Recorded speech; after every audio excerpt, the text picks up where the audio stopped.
ان کو کسی قیمت پہ معاف نہیں کیا جائے گا۔ رضا نصراللہ گھمن اور عائشہ اقبال نے بھی تحریک انصاف کو خیر باد کہہ دیا۔ دونوں رہنماؤں نے 9 مئی کے واقعے کی شدید الفاظ میں مذمت کی۔ رضا نصراللہ گھمن اور سابق ایم پی اے عائشہ اقبال نے بھی تحریک انصاف اور سیاست سے کنارہ کشی کا اعلان کر دیا۔ لاہور پریس کلب میں پریس کانفرنس کے دوران رضا نصراللہ گھمن نے 9 مئی کے دلخراش واقعے کی پرزور مذمت کرتے ہوئے کہا کہ کچھ وقت کے لیے سیاست سے کنارہ کشی اختیار کر رہا ہوں، فلاحی کام جاری رکھوں گا۔ 9 مئی کا جو واقعہ تھا وہ میرا خیال ہے کہ پاکستان کی تاریخ میں ایک دلخراش واقعہ تھا۔ پوری محب وطن پاکستانی اس پہ نادم ہے۔ جو ایکٹیو پالیٹکس ہے وہ میں سمجھتا ہوں کہ جی میں نے اب بالکل چھوڑ دی ہے۔ عائشہ اقبال کا پریس کانفرنس میں کہنا تھا کہ خون خرابے والی سیاست پسند نہیں، پی ٹی آئی اور سیاست سے علیحدہ ہو رہی ہوں، پاکستان ہے تو سب کچھ ہے۔ آج میں آپ سب کو یہ بتانا چاہتی ہوں کہ میں پی ٹی آئی اور سیاست سے مکمل کنارہ کش ہو رہی ہوں۔ یہ خون خرابہ ایسی سیاست مجھے پسند نہیں ہے جس میں ہمارے اپنے شہری، ہماری اپنے لوگ آپس میں لڑیں۔ ایسی سیاست مجھے نہیں چاہیے۔ تحریک انصاف چھوڑنے والے دونوں رہنماؤں کا کہنا تھا کہ سارے سیاستدان مل کر ملکی مسائل کا حل نکالیں۔ پی پی 68 منڈی بہاؤالدین سے پی ٹی آئی کے امیدوار قمر خان نے پارٹی چھوڑنے کا اعلان کر دیا۔ کہا، شہداء کی یادگار اور دفاعی تنصیبات پر حملے کی شدید مذمت کرتا ہوں۔ پاک فوج اس ملک کی محافظ ہے۔ 9 مئی کا جو ثانیہ ہوا، جو فوجی تنصیبات پر حملے ہوئے، اداروں پہ حملے ہوئے، تو میں اس کی شدید الفاظ میں مذمت کرتا ہوں، اور جو لوگ اس میں ملوث ہیں ان لوگوں کو سخت سے سخت سزا دینی چاہیے۔ پاکستان ہے تو ہم ہیں، پاک فوج ہے تو ہم ہیں، ہم اپنے پاک آرمی پاک فوج کے ساتھ شانہ بشانہ کھڑے ہیں، اور اس جو ثانیہ 9 مئی کا واقعہ ہوا ہے تو میں اس میں پی ٹی آئی کو چھوڑنے کا اعلان کرتا ہوں۔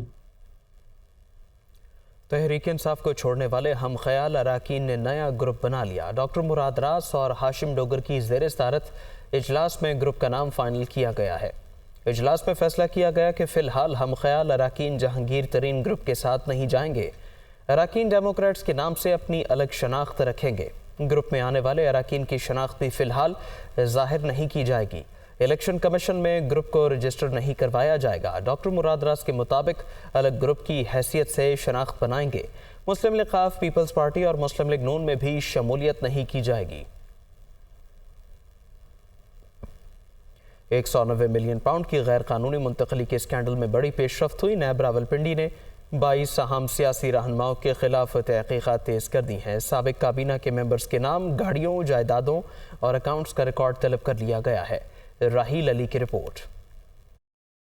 پاؤنڈز کی غیر قانونی منتقلی کے اسکینڈل میں بڑی پیش رفت۔ نیب راولپنڈی نے 22 اہم سیاسی رہنماؤں کے خلاف تحقیقات تیز کر دیں۔ سابق وزراء کابینہ کے ممبرز کے نام، گاڑیاں، جائیدادوں اور اکاؤنٹس کا ریکارڈ طلب کر لیا۔ نیب نے تمام صوبوں کے سیکرٹری ایکسائز کو مراسلہ جاری کر دیا۔ نیب نے 190 ملین پاؤنڈز اسکینڈل میں شیخ رشید احمد، پرویز خٹک، عمر ایوب، حماد اظہر، مراد سعید، اسد عمر، فواد چودھری کے نام، اثاثوں کا ریکارڈ مانگا ہے۔ اعظم سواتی، علی زیدی، فیصل واوڈا، علی امین گنڈاپور، شفقت محمود، غلام سرور اور شیری مزاری کے نام، جائیدادوں کا ریکارڈ طلب کیا گیا ہے۔ اسی طرح خالد مقبول صدیقی، فروغ نسیم، خسرو بختیار اور اعجاز احمد شاہ سمیت دیگر کے نام، جائیدادوں کی تفصیلات طلب کی گئی ہیں۔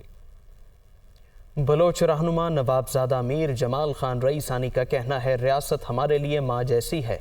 دشمن نے پاکستان کو چاروں اطراف سے گھیرا ہوا ہے۔ ان مشکل حالات میں افواج پاکستان کا کردار قابل تعریف ہے۔ نیشنل پریس کلب میں پریس کانفرنس کرتے ہوئے انہوں نے کہا کہ بلوچستان کے نوجوانوں کو غلط استعمال کیا گیا۔ سیاست کی آڑ میں ملکی مفاد کو نقصان نہ پہنچائیں۔ نوابزادہ میر جمال خان رئیسانی نے اسلام آباد میں پریس کانفرنس کرتے ہوئے 9 مئی کے واقعات کی پرزور مذمت کی۔ ان کا کہنا تھا کہ دشمن نے پاکستان کو چاروں طرف سے گھیرا ہوا ہے اور 9 مئی جیسے واقعات سے دشمن کو وطن عزیز کے خلاف ہرزہ سرائی کا موقع ملا۔ ایسے واقعات میں ملوث افراد کو قرار واقعی سزا ملنی چاہیے۔ 9 مئی کے جو واقعات ہوئے ہیں، یقیناً ان واقعات کو دیکھ کر ہر پاکستانی کا دل خون کے آنسو روتا ہے۔ ہمیں چاروں طرف سے دشمنوں نے گھیرا ہوا ہے، لیکن اگر ہم اتفاق کریں، اپنے دادوں کی قدر کریں, اپنے شہداء کی ہم قدر کریں. میں سمجھتا ہوں کہ دشمن ہمارا بھال بھی بیگا نہیں کر سکے گا. اگر آپ اپنے افواج پاکستان کو اس کے اوپر اٹیک کرتے ہیں اور ملک کی سلامتی کو اس کے اوپر آپ اٹیک کرتے ہیں, اور ملک شہیدوں کی یادگاروں ہیں ان کے اوپر اگر آپ اٹیک کرتے ہیں, یہ میں سمجھتا ہوں کہ قابل مذمت بھی ہے اور یہ ہم نہیں ہونے دیں گے. ان چند دنوں بلوچ نوجوان کو ورگلایا جا رہا ہے, برین واش کیا جا رہا ہے. دشمن کو ایک موقع ملا ہے 9 مئی کے واقعات کے ذریعے. نوابزادہ میر جمال خان رئیسانی کا اس موقع پر کہنا تھا کہ 9 مئی کے واقعات نے بلوچستان پر منفی اثرات مرتب کیے. بلوچستان کے نوجوانوں کو غلط استعمال کیا گیا. انہوں نے کہا کہ سیاست کی آڑ میں ملکی مفاد کو نقصان نہ پہنچائیں. جو 9 مئی کے واقعات ہیں انہوں نے بلوچستان کے اوپر نیگیٹو ایفیکٹ کیے. اس کی وجہ یہ ہے کہ بلوچستان میں جو سیاستدان یا جن کا جو بلوچستان کو تبدیلی کرنے کا ان کا خواب تھا وہ آج ختم ہوا ہے اور وہ ریاست کے سامنے کھڑے ہوئے ہیں. سیاست آپ کریں لیکن سیاست کی آڑ میں آپ اپنے ملک کی سلامتی, ملک کی بقا کو ٹھیس نہ پہنچائیں. نوابزادہ میر جمال خان رئیسانی نے کہا کہ دہشت گردی کے خلاف جنگ میں پاک فوج نے بہت قربانیاں دی ہیں اور بلوچ نوجوان اپنی پاک فوج کے ساتھ کھڑے ہیں. نوابزادہ میر جمال خان رئیسانی کے والد میر سراج رئیسانی کا شمار بلوچستان کی اہم شخصیات میں ہوتا ہے. نوابزادہ سراج رئیسانی سابق گورنر بلوچستان نواب غوث بخش رئیسانی کے بیٹے اور سابق وزیر اعلیٰ بلوچستان نواب اسلم رئیسانی کے بھائی تھے. نوابزادہ سراج رئیسانی 2018 میں الیکشن مہم کے دوران مستونگ کے قریب بم دھماکے میں شہید ہو گئے تھے. میر سراج رئیسانی نے 4 اپریل 1963 کو سیاسی گھرانے میں آنکھ کھولی. انہوں نے سندھ زرعی یونیورسٹی سے اکنامکس کے شعبے میں گریجویشن. سراج رئیسانی کے والد غوث بخش رئیسانی 1971 سے 1972 تک بلوچستان کے گورنر رہے, جبکہ سراج رئیسانی کے بھائی نواب اسلم رئیسانی 2008 میں پاکستان پیپلز پارٹی کے ٹکٹ سے منتخب ہو کر بلوچستان کے وزیر اعلیٰ بنے. میر سراج رئیسانی کے دوسرے بھائی حاجی لشکری رئیسانی بھی پیپلز پارٹی کا حصہ رہے. میر سراج رئیسانی 2018 کے انتخابات سے قبل بلوچستان عوامی پارٹی سے منسلک ہوئے اور مستونگ میں 13 جولائی 2018 میں انتخابی جلسے کے دوران خودکش دھماکے میں شہید ہوئے. ان کے ساتھ 128 افراد بھی لقمۂ اجل بنے. اب آپ کو بتائیں کہ پاکستان پیپلز پارٹی آج میئر ڈپٹی میئر کے امیدواروں کا اعلان کریں گے. مسلم لیگ نون کا ڈپٹی میئر کراچی کا مطالبہ پورا ہوگا یا نہیں, کراچی سے محمد ارشد کی رپورٹ میں جانتے ہیں.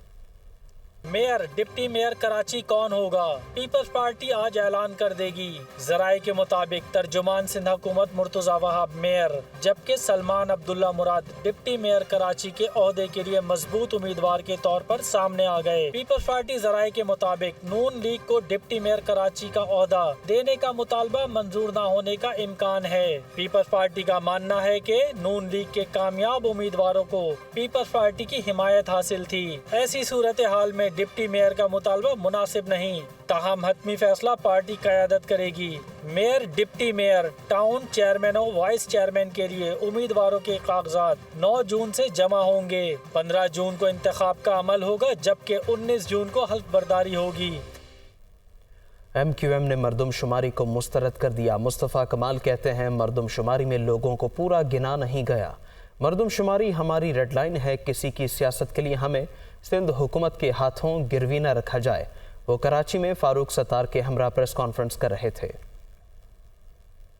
آپ نے ڈیجیٹل سینسس کی ہے تو یہ فارم کیوں لے کر آئے ہیں؟ تو لوگوں نے اس پہ آڈٹ کرانے سے بہت ساری جگہوں سے منع کیا, تقریباً زیادہ جگہوں پہ.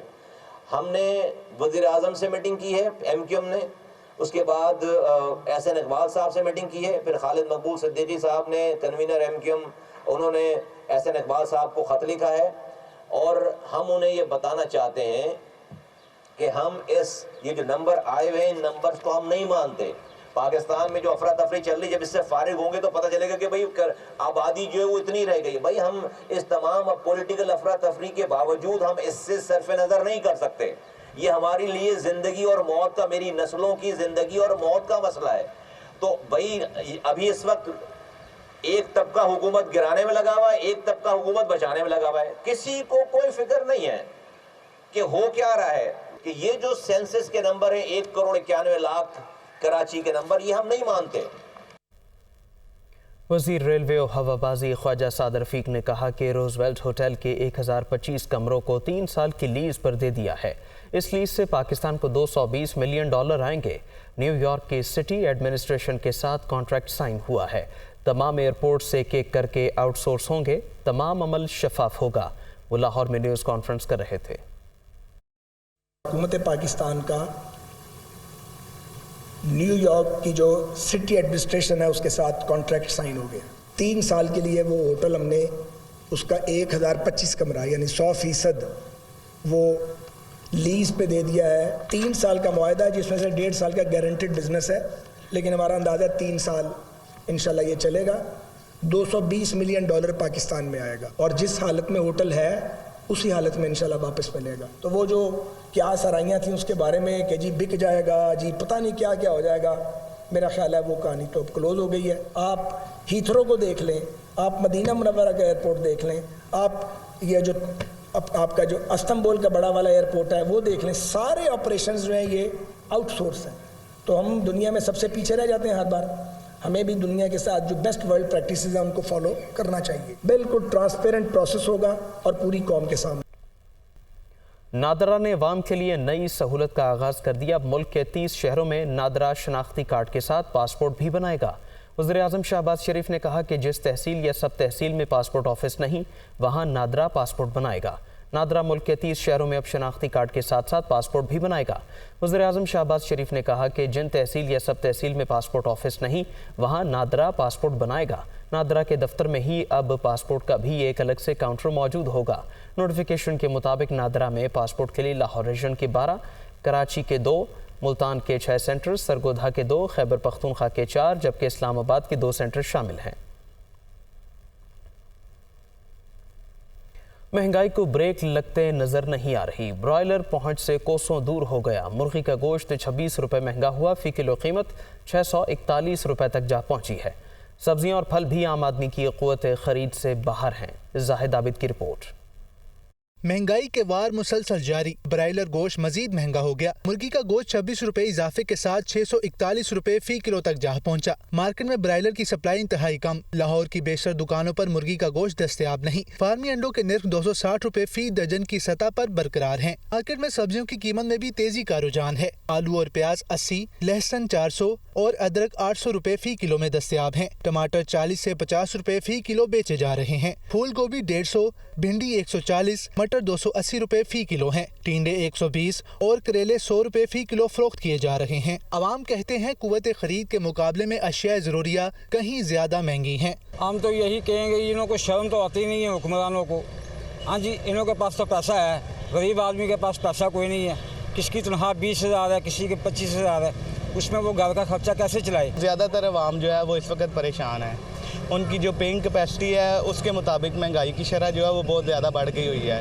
قریب اب بجٹ بھی پیش ہونے والا، 9 تاریخ کو بجٹ پیش ہونا ہے، تو میں یہی کہوں گا کہ یہ بجٹ میں اگر یہ ٹیکسوں کی بھرمار کر دیں گے نا تو بجائے اس کے کہ یہ سستی ہوں چیزیں مہنگی ہو جائیں گی۔ پھلوں میں سیب 400، آم 200 سے 300، تربوز 40 سے 50 روپے فی کلو، جبکہ کیلے اسپیشل 400 روپے فی درجن مل رہے ہیں۔ میرپور خاص میں 3 روزہ مینگو فیسٹیول اختتام پذیر ہو گیا۔ سالانہ میلے میں 120 اقسام کے آم نمائش کے لیے رکھے گئے۔ اختتامی تقریب میں وزیر اعلیٰ سندھ کے مشیر منظور وسان سمیت دیگر شخصیات شریک ہوئیں۔ سالانہ میلے میں آموں کی نمائش کے علاوہ خواتین اور بچوں کے لیے تفریح کے مختلف پروگرام بھی رکھے گئے تھے، جبکہ ساتھ ہی سندھ کے روایتی کھیل بھی توجہ کا مرکز بنے رہے۔ 3 روزہ مینگو فیسٹیول میں 120 اقسام کے آم نمائش کے لیے رکھے گئے تھے، جنہیں عوام کی جانب سے بے حد پسند کیا گیا۔